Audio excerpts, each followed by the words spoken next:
Well, Rise and Grind DMV, happy Sunday. We are waking up to sunny skies across the entire area, but those temperatures are slightly cooler heading out the door. The good news is we're warming things up. So keep it here. We'll have a full breakdown of that forecast up next. This morning on DC News Now, a manhunt underway for a suspect accused of shooting and killing a sheriff's deputy in Virginia. The latest details on that investigation. The bus driver involved in Friday's crash facing charges now. What investigators have found out so far in that deadly charter bus crash. And the World Cup now less than 2 weeks away, but there are concerns after a recent viral outbreak. We're going to tell you about the precautions that officials are taking to make sure travelers and fans are safe around the globe. You're watching the station covering all of the DMV. This is DC News Now. Good Sunday morning, everyone. Thank you so much for joining us on DC News Now. I'm Haley Milan. Your time now is 8 a.m. We're going to take a live look outside right now at Ocean City, Maryland. Just teasing us here back home in the district.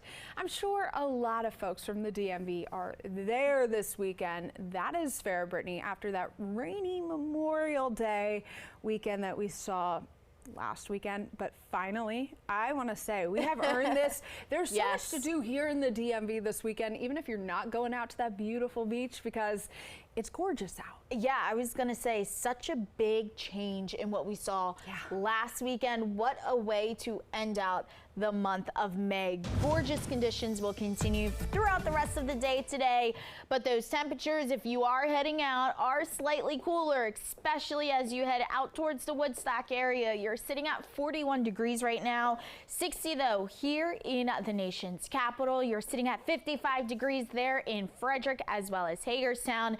53 in Martinsburg, West Virginia. Lower 60s out towards Lexington Park. 58 currently there in Baltimore. Now, yes, we are still cooler, about 10 to even 15 degrees cooler this hour than what we were yesterday morning, but temperatures as we head through the rest of the afternoon are expected to warm up. We're going to be tracking sunny and warm conditions through that 9 o'clock hour. 70s to talk about though as we head right around lunchtime, and then 3 o'clock this afternoon we're expected to get into the upper 70s. Once again, it's going to be sunny and it's going to be warm out there, but just a reminder, it is that time of year where the UV index will start to get up there. So today we're tracking a UV index very high, meaning if you're outside for 20 minutes without any sunscreen, there's that possibility that you could potentially get a sunburn. So don't forget the shades and the sunscreen today.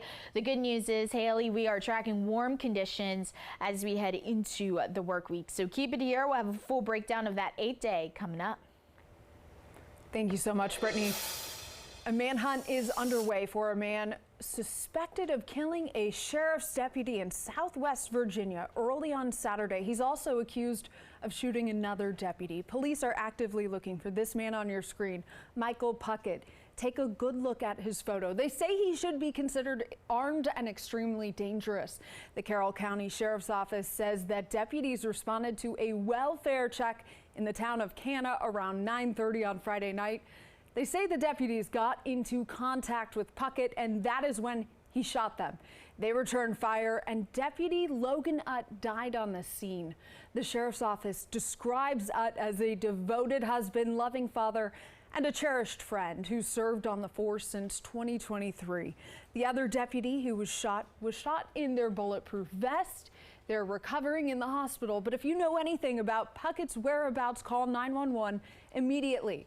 And Virginia Governor Abigail Spanberger saying, quote, Deputy Logan Utt's sacrifice is a testament to his bravery and dedication to his community. She went on to say that she and the First Gentleman are praying for Deputy Utt's loved ones and for the deputy who was also shot. Charges filed. Virginia police say the bus driver involved in the crash that killed a family, another adult, and sent 44 people to the hospital on Friday is now facing 2 counts of involuntary manslaughter. Investigators say more charges against Jing Dong of Staten Island are pending.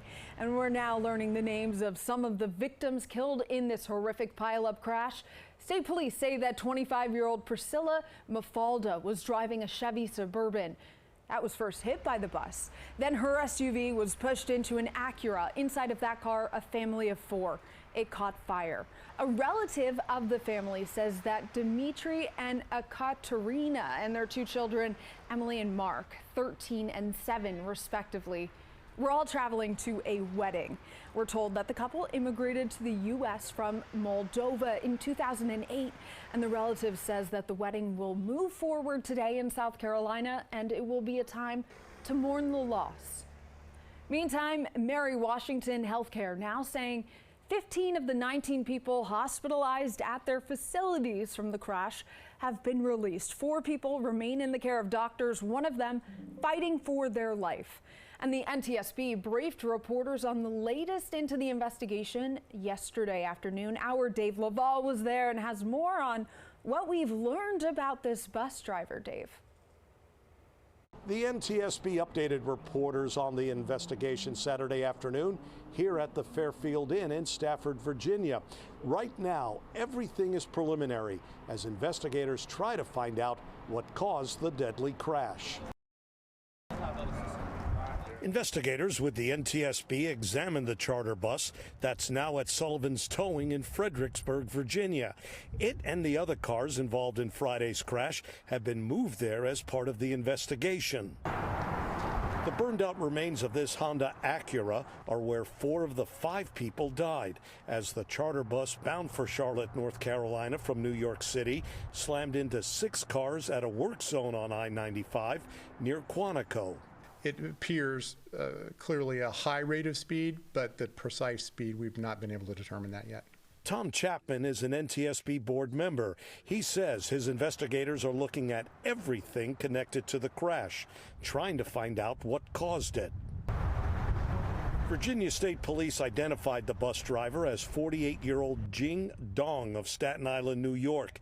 He's an American citizen who Transportation Secretary Sean Duffy said Friday does not speak English. We are still assessing the driver's language proficiency, and we don't have enough information at this point to have drawn any conclusions there. Virginia State Police announced late Saturday afternoon they charged Dong with 2 counts of involuntary manslaughter, with additional charges pending. On behalf of all of us at NTSB, we offer our deepest sympathies to the families and friends of those impacted by this horrible tragedy. The NTSB said it expects to release a preliminary report on the crash within 30 days, while it will take at least a year to determine exactly what caused it. In Stafford, Virginia, Dave Laval, DC News Now.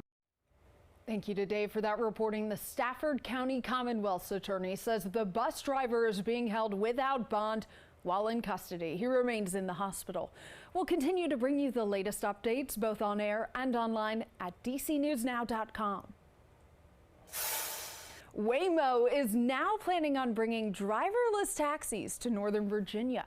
The company confirming it's mapping out Alexandria and Arlington just in case the Commonwealth fully authorizes autonomous ride shares. That means for now, people will still be driving the Waymos in Virginia.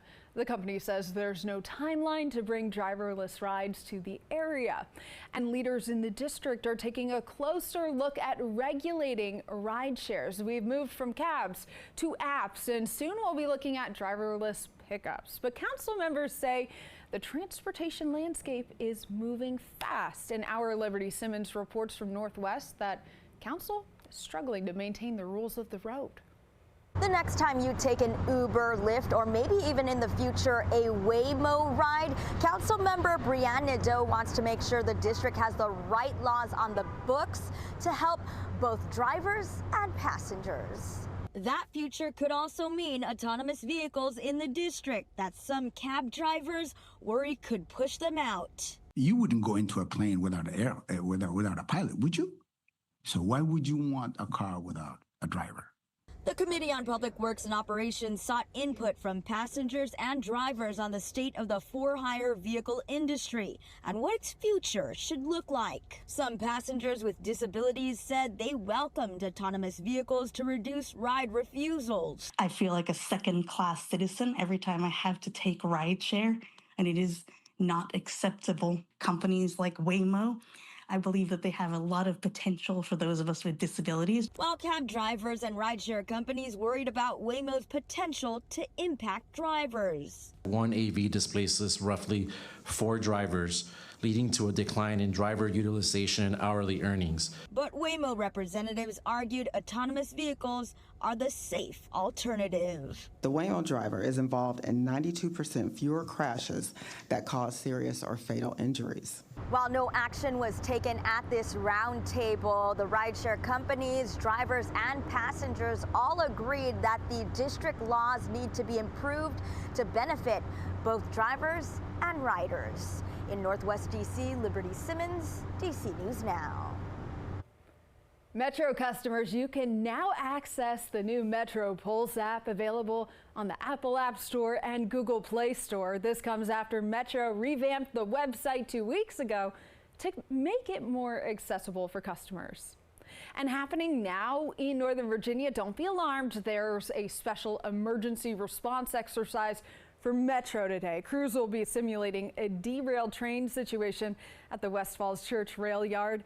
You'll see an increase in emergency vehicles in the area, but there's no reason to be worried. The exercise is running until noon and it will not impact your train schedule. Folks in Virginia taking a bite of unique Filipino street food like squid on a stick and pork belly. Would you try it?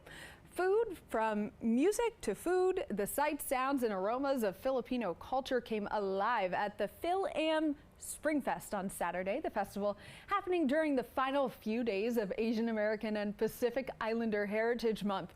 Proceeds from the festival support people in the Philippines. Whatever money that we are raising for this from this event will go towards those who are the poorest of the poor in the Philippines.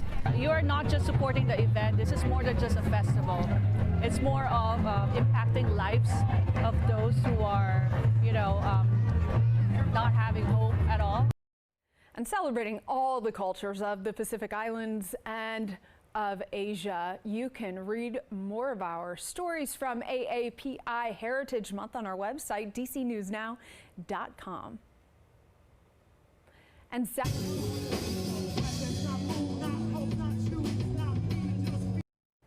all right, Saturday was a nice day for some live music. Many people showing up to Petworth Porch Fest. This video here captured by our very own Daniel Hamburg.